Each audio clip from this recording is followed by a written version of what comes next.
৪৮ দলের নতুন ফরম্যাটে এবার অবসান ঘটেছে প্রজন্মের পর প্রজন্ম তাড়া করে বেড়ানো এক সুতীব্র আকাঙ্ক্ষার। ফুটবল ইতিহাসের পাতায় নাম লিখিয়ে প্রথমবারের মতো বিশ্বমঞ্চে পা রাখল ৪ নতুন রূপকথার দেশ কুরাসাও, জর্ডান, কেপ ভার্দে ও উজবেকিস্তান। ক্যারিবিয়ান সাগরের মাত্র ১.৫ লাখ মানুষের দেশ কুরাসাও ভেঙে দিয়েছে আইসল্যান্ডের রেকর্ড, বনে গিয়েছে ইতিহাসের সবচেয়ে ছোট জনসংখ্যার দেশ। ৭৮ বছর বয়সী ডাচ কোচ ডিক অ্যাডভোকাটের অধীনে অপরাজিত থেকে আসা এই ব্লু ওয়েভদের প্রথম ম্যাচই ৪ বারের বিশ্ব চ্যাম্পিয়ন জার্মানির বিপক্ষে। অন্যদিকে দীর্ঘ ৪ দশক ও ১০টি ব্যর্থ চেষ্টার পর একাদশতম অভিযানে এসে স্বপ্নপূরণ হয়েছে এশিয়ার বীরপুরুষ নাসামা বা জর্ডানের।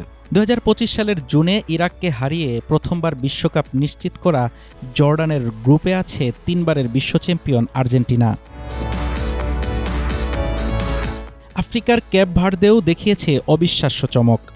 ৮ বার বিশ্বকাপ খেলা ক্যামেরুনকে পেছনে ফেলে গ্রুপ সেরা হওয়া ৬ লাখ মানুষের এই দেশটি ফুটবল বিশ্বকে স্তব্ধ করে দিয়েছে।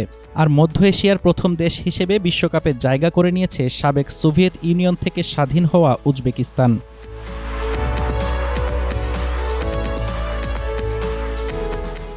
২০০৬ বিশ্বকাপ জয়ী ইতালিয়ান অধিনায়ক ফাবিও ক্যানাভারোর কোচিংয়ে এবং ম্যান সিটির ডিফেন্ডার খুসান ফোদের নিয়ে গড়া এই সাদা নেকড়েরা লড়বে ক্রিশ্চিয়ানো রোনালদোর পর্তুগালের বিপক্ষে। জনসংখ্যার ক্ষুদ্রতা কিংবা অতীতের ব্যর্থতা কোনো কিছুই দমাতে পারেনি এই ৪ অপ্রতিরোধ্য দলকে।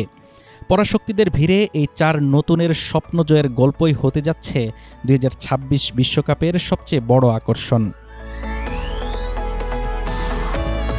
হাফিজুর রহমান তুষার, ঢাকা টুডে।